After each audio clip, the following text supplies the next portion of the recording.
আসসালামু আলাইকুম। এখন জানিয়ে দিব বাংলাদেশ ও বিশ্বের আলোচিত সংবাদের শিরোনাম। ভারত ও বাংলাদেশের সীমান্ত পরিস্থিতির মধ্যে উত্তেজনা চলছে, যা বললেন সেনাপ্রধান। ভারতের সেনাপ্রধান জেনারেল উপেন্দ্র দ্বিবেদী বলেছেন যে ভারত বাংলাদেশ সীমান্ত পরিস্থিতি খুব একটা স্বাভাবিক নয়। প্রতিদিন দুদেশের সেনাদের সীমান্তরক্ষী বাহিনীর মধ্যে উত্তেজনা তৈরি হচ্ছে। তবে আমাদের মনে রাখতে হবে, দিল্লি এবং ঢাকা একে অপরের প্রতিবেশী। দুদেশ একে অপরের জন্য কৌশলগতভাবে গুরুত্বপূর্ণ, আর সেই পরিস্থিতিতে কোনো বৈরিতা প্রদর্শন করা হলে তা কোনো পক্ষের জন্য লাভবান হবে না। ভারতীয় সেনাপ্রধান বলেন, ভারত আমাদের জন্য কৌশলগতভাবে গুরুত্বপূর্ণ এবং আমরা এর বিপরীত। কিন্তু আমি বলতে চাই, বাংলাদেশ ও ভারতের জন্য সমানভাবে গুরুত্বপূর্ণ। আমরা প্রতিবেশী, আমাদের একসঙ্গে থাকতে হবে, একে অপরকে বুঝতে হবে। আমাদের মধ্যে বৈরিতা কোনো পক্ষের স্বার্থের জন্যই ভালো হবে না। ভারতীয় সেনাপ্রধান বলেছেন, বাংলাদেশে যখন রাজনৈতিক পট পরিবর্তন হয়েছিল তখন প্রতিবেশী দেশের সেনাপ্রধানের সঙ্গে আমার নিয়মিত যোগাযোগ ছিল। ভিডিও কনফারেন্সের মাধ্যমেও কথা হয়েছিল।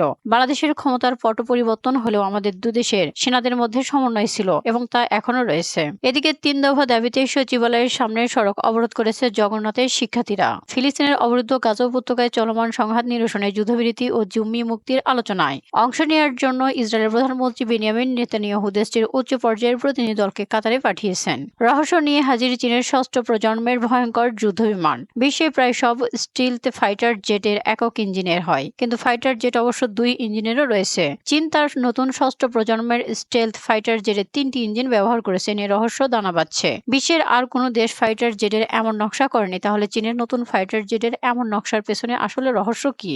দাবানলে ক্ষতিগ্রস্ত যুক্তরাষ্ট্রের পাশে দাঁড়ালো কানাডা ও মেক্সিকো। ক্যালিফোর্নিয়া লস অ্যাঞ্জেলসে ভয়াবহ দাবানলের তাণ্ডব চলছে। শহরটি স্মরণকালের সবচেয়ে ভয়াবহ দাবানলের শিকার। দাবানলে ইতিমধ্যে প্রাণ হারিয়েছে 24 জন, ধ্বংস হয়েছে 12,000-এর বেশি ঘরবাড়ি, পুড়ে গেছে হাজার হাজার একর জমি। দাবানল এখনো কমার কোনো সম্ভাবনা দেখা যাচ্ছে না। সংশ্লিষ্ট কর্মকর্তারা সতর্ক করেছে, বিপজ্জনক ঝড়ো বাতাসের গতি আরো বাড়তে পারে, যা আগুনকে ভয়াবহতায় ভাবে ছড়িয়ে দিতে পারে। এমন পরিস্থিতিতে যুক্তরাষ্ট্রের পাশে দাঁড়িয়েছে তাদের প্রধান প্রতিবেশী দেশ কানাডা ও মেক্সিকো। এদিকে জামাতের আমিরের সঙ্গে ব্রাজিলের রাষ্ট্রদূতের সাক্ষাৎ। 72-এর সংবিধান বাতিলের বিরুদ্ধে খেতাবপ্রাপ্ত 36 মুক্তিযোদ্ধার প্রতিবাদ। 72-এর সংবিধান বাতিল করার বিরুদ্ধে তীব্র প্রতিবাদ জানিয়েছে খেতাবপ্রাপ্ত মুক্তিযোদ্ধা অ্যাসোসিয়েশনের 36 খেতাবপ্রাপ্ত মুক্তিযোদ্ধা। যৌথ বিবৃতিতে তারা বলেছে, দীর্ঘ আন্দোলন সংগ্রামের পর 1971 সালে মহান মুক্তিযুদ্ধে 30 লক্ষ শহীদদের রক্তে লেখা 72-এর সংবিধান বাতিল করা হীন প্রচেষ্টাকে আমরা খেতাবপ্রাপ্ত মুক্তিযোদ্ধারা তীব্র নিন্দা ও প্রতিবাদ জানাচ্ছি। অত্যাধুনিক 1000 ড্রোন এখন ইরানের হাতে।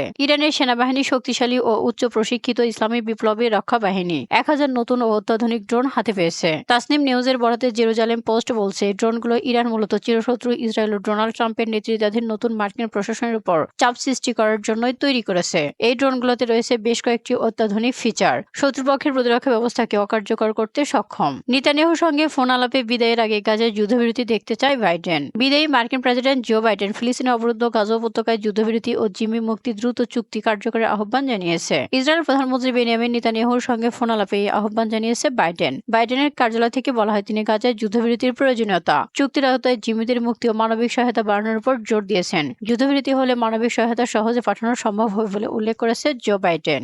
গাজা থেকে সব সেনা কি সরিয়ে নেবে ইসরায়েল? ফিলিস্তিনের অবরুদ্ধ গাজা উপত্যকা থেকে শীঘ্রই নিজেদের সব সেনা প্রত্যাহার করবে ইসরায়েল, এই সংক্রান্ত একটি পরিকল্পনা অনুমোদন করেছে দেশটির মন্ত্রিসভা। সম্প্রতি গাজার স্বাধীনতাকামী গোষ্ঠী হামাসের সঙ্গে বন্দী বিনিময় আলোচনায় অগ্রগতি হবার পর স্থানীয় সময় শনিবার এই অনুমোদন দিয়েছে নেতানিয়াহুর প্রশাসন। রোববার ইসরায়েলের দৈনিক হারেস পত্রিকার প্রতিবেদনে উল্লেখ করা হয়েছে, আলোচনায় অগ্রগতির পর সেনাদের দ্রুত প্রত্যাহারের জন্য বেশ কয়েকটি পরিকল্পনা অনুমোদন করেছে ইসরায়েলের সামরিক বাহিনী। ইসরায়েলি মন্ত্রিসভার অনুমোদিত প্রস্তাবগুলোর মধ্যে একটি হলো গাজাকে ঠিক মাঝখান দিয়ে ভাগ করে একটি করিডোর তৈরি করা, আর এই করিডোর ব্যবহার করে গাজা থেকে সেনা প্রত্যাহার করা হবে। ইতিমধ্যে এই ব্যাপারে একটি খসড়া পরিকল্পনা তৈরি করা হয়েছে। যদিও গাজায় এর মধ্যে ব্যাপক অবকাঠামো অবস্থান করে তুলেছে ইসরায়েলি বাহিনী, তবুও নিজেদের সেনা সরিয়ে নিতে এবং সরকারের সঙ্গে হামাসের যে কোনো চুক্তি দ্রুত বাস্তবায়ন করবে বলে জানিয়েছে নেতানিয়াহুর প্রশাসন। ক্রোয়েশিয়ার প্রেসিডেন্ট নির্বাচনে বিরোধী দল সমর্থিত প্রেসিডেন্ট জোয়ান মিলানোভিচ বিপুল ভোটে রোববার পুনর্নির্বাচিত হয়েছেন। তিনি ইউরোপীয় ইউনিয়ন ও পাশ্চাত্য নিরাপত্তা জোট ন্যাটোর কড়া সমালোচক হিসেবে পরিচিত।